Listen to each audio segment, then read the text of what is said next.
আজকের এই ভিডিওটা স্পেশালি যারা অন্নপূর্ণা ভান্ডারে ৩,০০০ টাকা পেতে চাইছেন তাদের জন্য।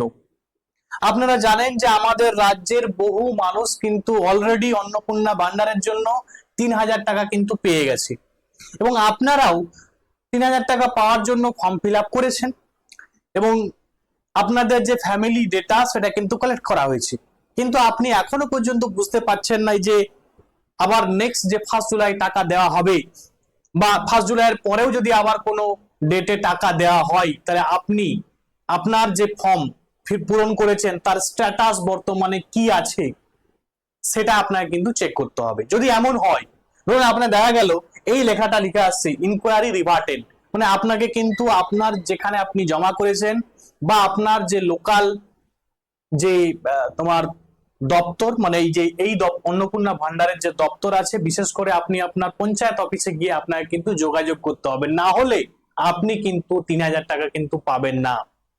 এবারে আসুন আমরা দেখি যে কিভাবে আপনি এই অন্নপূর্ণা ভান্ডারের স্ট্যাটাস চেক করতে পারবেন। চলে আসুন, খুবই গুরুত্বপূর্ণ আজকের ভিডিওটা, অবশ্যই দেখবেন।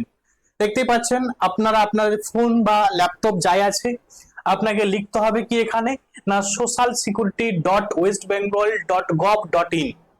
ঠিক আছে, লেখার পরে এই যে social security government of West Bengal, এই জায়গাটায় আপনাকে কি করতে হবে, ক্লিক করতে হবে। ক্লিক করার পরেই দেখবেন এই জায়গাটায়, ঠিক আছে, এটা কিন্তু খুলে যাবে। খুলে যাওয়ার পরে দেখতেই পাচ্ছেন যে citizen slash family log in, এটা হচ্ছে ডিপার্টমেন্টাল যে অফিসার আছে তারা কিন্তু এখানে লগ ইন করতে পারবে।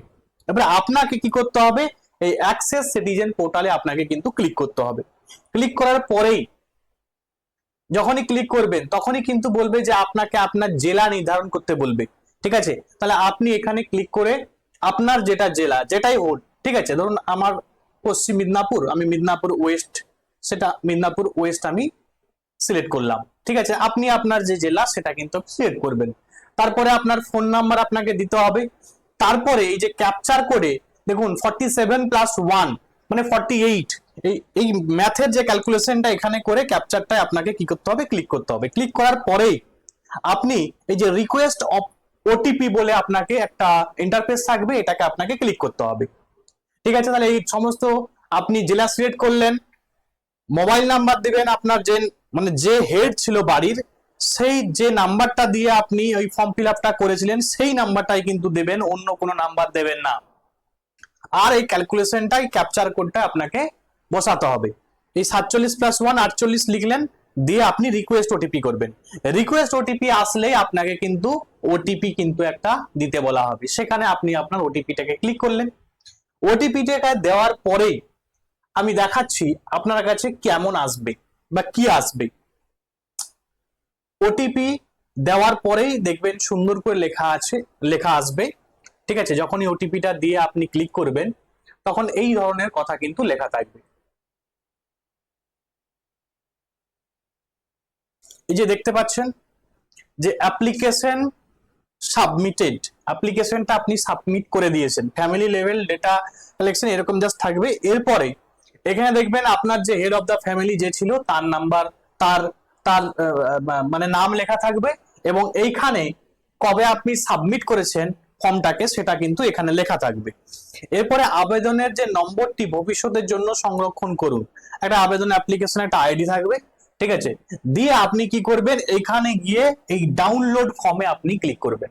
হলো, ডাউনলোড আপনি যখনই করে নেবেন তখন দেখবেন আপনার ফর্মে কি কি লেখা আসতে পারে। একদম আপনার ফর্মের, আমরা যদি দেখতে চাই একদম আপনার যে ফর্ম সেই ধরনের ফর্ম কিন্তু পুরো পেয়ে যাবেন আপনি। এখানে লেখা থাকবে এই যে অ্যাপ্লিকেশন স্ট্যাটাস। কারো স্ট্যাটাস কি আসতে পারে না ইনকোয়ারি রিভার্টেড। ইনকোয়ারি রিভার্টেড মানে কি, মানে আপনার যে ফর্ম, আপনি এমন কিছু ইনফরমেশন বা তথ্য দিয়েছেন যে কারণে আপনার ফর্মটা এক কথায় ফিরিয়ে দেওয়া হয়েছে, মানে আপনি কিন্তু টাকা পাবেন না। তার জন্য কি করতে হবে আপনাকে না, আপনাকে আপনার যে পঞ্চায়েত অফিস আছে বা আপনার যে ব্লক অফিস আছে সেখানে কিন্তু এই অ্যাপ্লিকেশন নাম্বারটা নিয়ে বা ওই ফর্মটাকে নিয়ে আপনাকে যেতে হবে, যে ওনাদের সঙ্গে কথা বলতে হবে যে কি সমস্যা, কেন আমার রিজেক্ট করা হয়েছে, সেটা কিন্তু আপনাকে কনভারসেশন করে সেখান থেকেই কিন্তু আপনি ঠিক করতে পারেন। দ্বিতীয় নাম্বার কি লেখা থাকতে পারে না, দ্বিতীয় নাম্বার লেখা থাকতে পারে অ্যাকসেপ্টেড। যাদের অ্যাকসেপ্টেড হয়ে গেছে তারা কিন্তু অন্নপূর্ণা ভান্ডারের টাকা কিন্তু নিশ্চিন্তায় থাকেন, আপনারা কিন্তু পেয়ে যাবেন। নেক্সট আপনার কি লেখা থাকতে পারে না সাবমিটেড। অনেকে আছে হয়তো এই রিসেন্ট সাবমিট করছেন, যারা সাবমিট রিসেন্ট করছেন তাদের শুধুমাত্র কি লেখা থাকবে সাবমিটেড, মানে এখনো পর্যন্ত আপনার ফর্মটা কিন্তু এখনো পর্যন্ত দেখা হয়নি। এবং অনেকের লেখা থাকবে এই কটাটি যে ইনকোয়ারি প্রসিড, ঠিক আছে, প্রসিড মানে ইনকোয়ারিটা অলরেডি একটা ধাপে প্রসিড হয়ে সেকেন্ড ধাপে কিন্তু গেছে, ঠিক আছে, মানে স্টেপ বাই স্টেপ কিন্তু এটা প্রসেসটা কিন্তু চলবে। এবারে যখন একদম অ্যাকসেপ্টেড লেখা থাকবে তখন কিন্তু আপনি টাকাটা পাবেন। বোঝা গেল? তাহলে এই 4 ধরনের কিন্তু লেখা থাকতে পারে। আপনারা অবশ্যই চেক করুন, চেক করে কি লেখা আপনি আপনার ফর্মে দেখতে পাচ্ছেন আপনি কিন্তু অবশ্যই কমেন্টে জানান। এবং কারা কারা এখনো পর্যন্ত অন্নপূর্ণা ভান্ডারের টাকা পাননি তারা কিন্তু কমেন্টে জানাবেন। আজকের ভিডিও এখান পর্যন্ত, থ্যাঙ্কস ফর ওয়াচিং।